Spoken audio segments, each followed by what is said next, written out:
Shalom. I want to start off by giving all the praise, honor, and glory unto Yahweh, Bahashem, Yahweh Shai, Bahashem, Wachach, Hudash. The belongings to my teachers, dead apostles, and elders, a great millstone, and salutations to you, Archeon, that's out there listening, pushing forth this word with truth and sincerity, and your few Akwat as well. Let's listen with sincerity. Shalak. Alright, today, just coming back to you guys through the spirit and power of Yahweh, Bahashem, Yahweh Shai, and I'm just gonna make a real quick lesson on how that we're gonna be protected. We are going to be protected in the time of Jacob's trouble. We're going to be protected when all hell breaks loose. All right, Abarataza, we be of the elect, of course. Okay, so I want to start with this in Psalms 91. All right, in verse, really the whole chapter of Psalms 91 is beautiful because it speaks about the protection. Okay, which let's start at let's start at verse 1. Okay, but really the point is later on down, but we're going to start at 1 and get to the point. So this is Psalms 91 and verse 1. It says, "He that dwelleth in the secret place of the Most High shall abide under the shadow of the Almighty. I will say to the Lord, He is my refuge and my fortress, my power, and Him will I trust." Yeah, okay, that's the mentality that the elect's going to have. Okay, they're going to trust in the Lord. They're going to make the Lord Yahweh Bashim Yoshai their refuge. Okay, they're going to trust in the names. All right, unlike other camps out there that's preaching false names and trusting in Sejre Bojir, right? No, okay, the elect them, they're going to put their full trust in Yahweh Bahashim Yahweh Shai, Yahweh being the Heavenly Father and Yahweh Shai being the Son. Okay, and those names, they're very powerful. Okay, what proves that? Let's get Proverbs.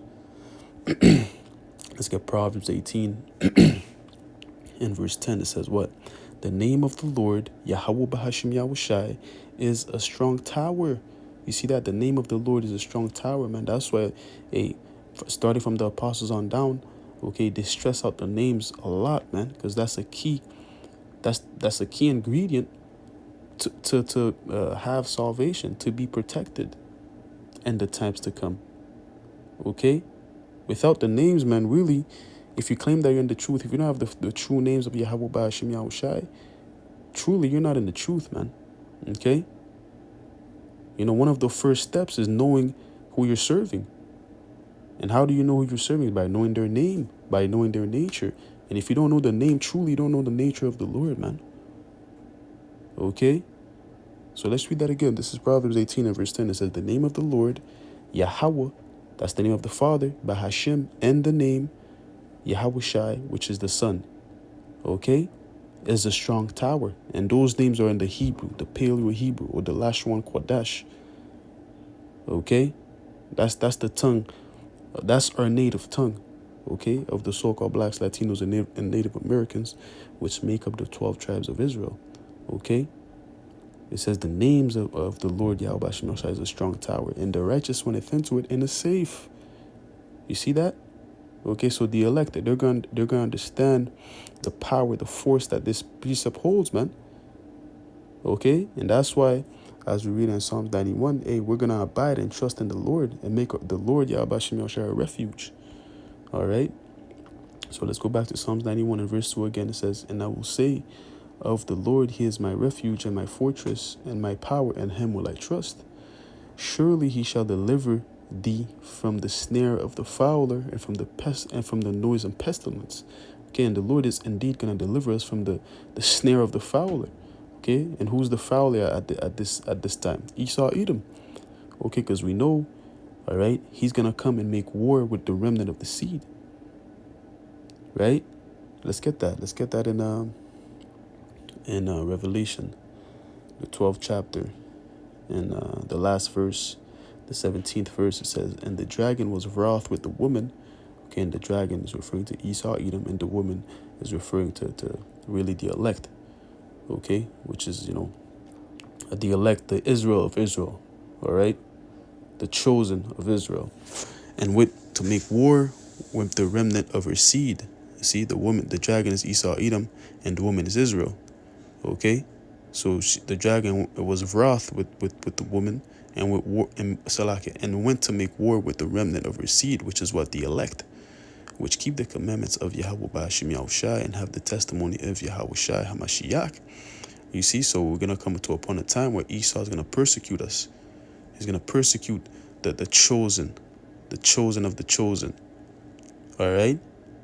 So with that happening, we know, of course, that the Lord is going to fight for us. We know, of course, that the Lord is going to protect us, right? He says, we just read in Psalms 91 and verse 3 how that he's going to keep us from the snare of the fowler,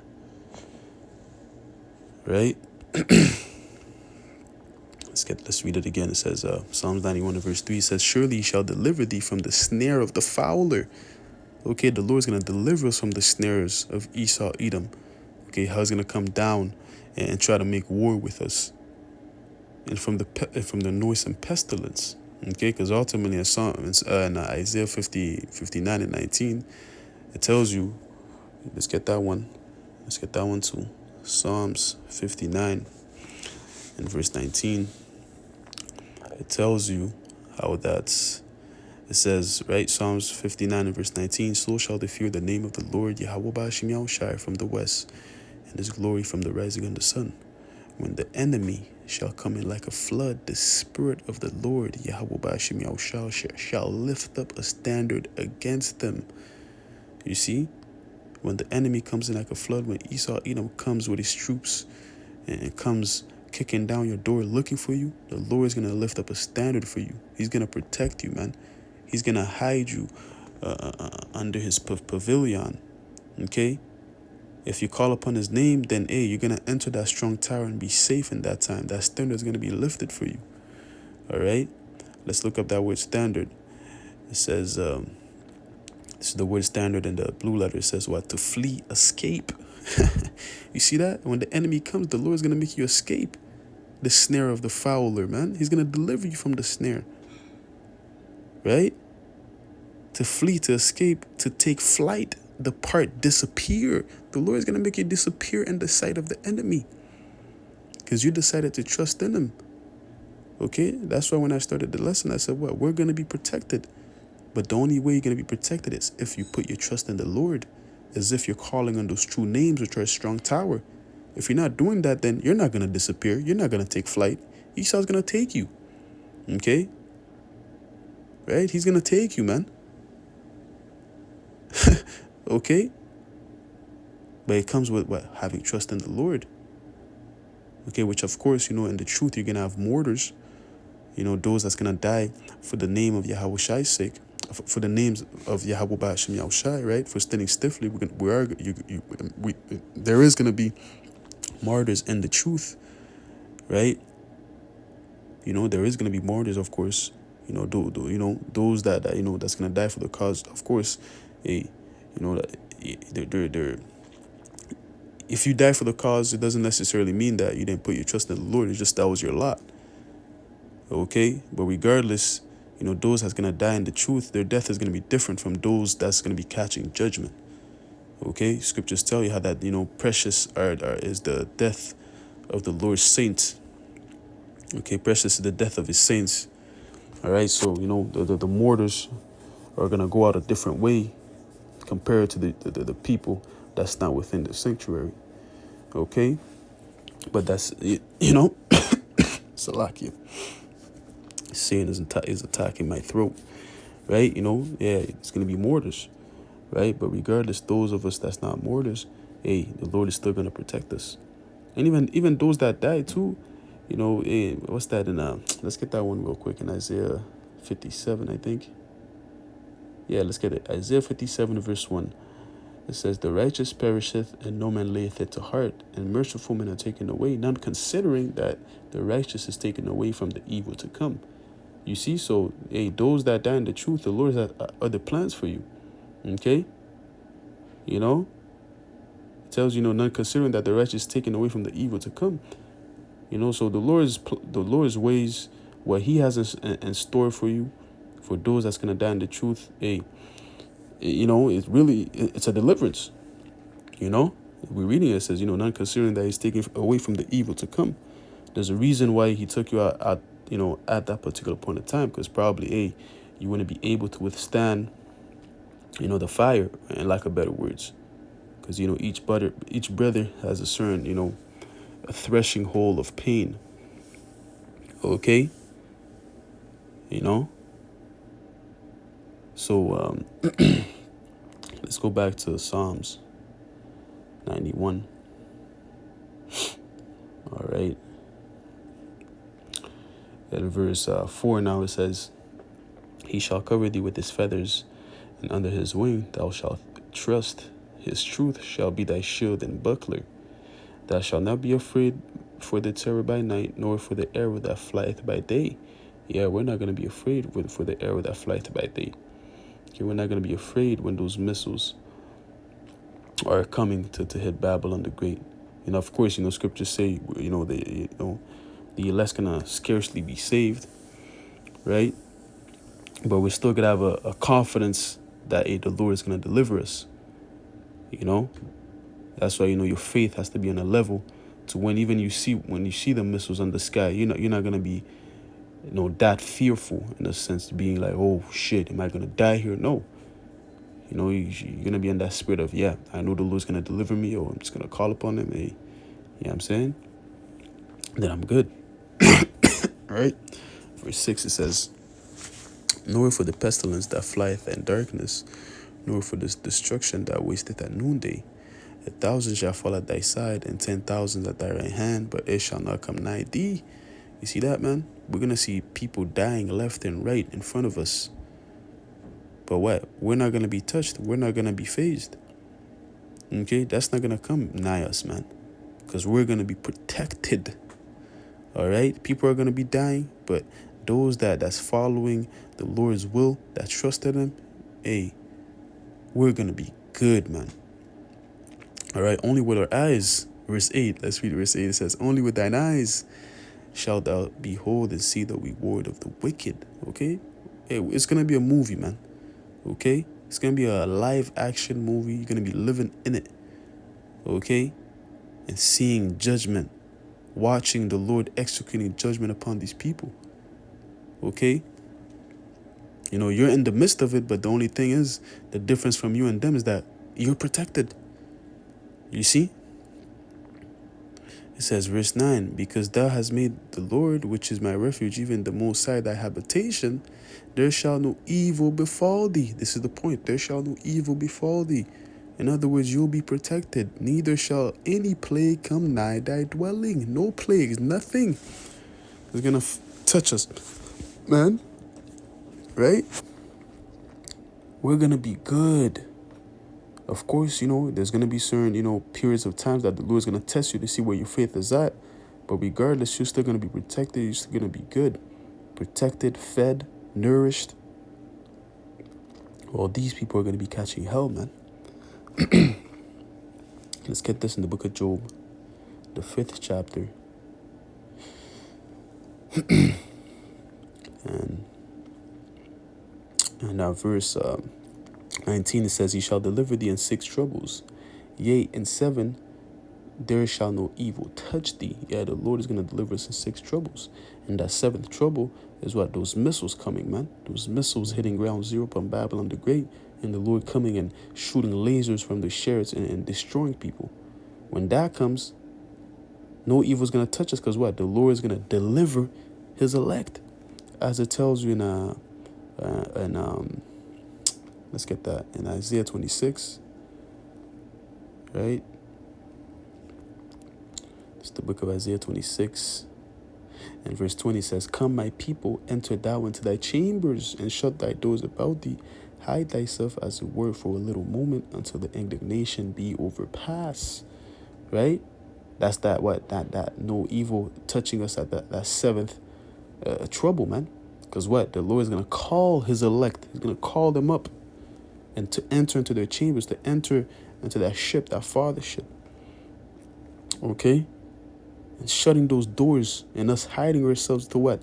That indignation is overpassed.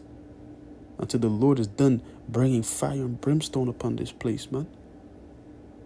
Okay?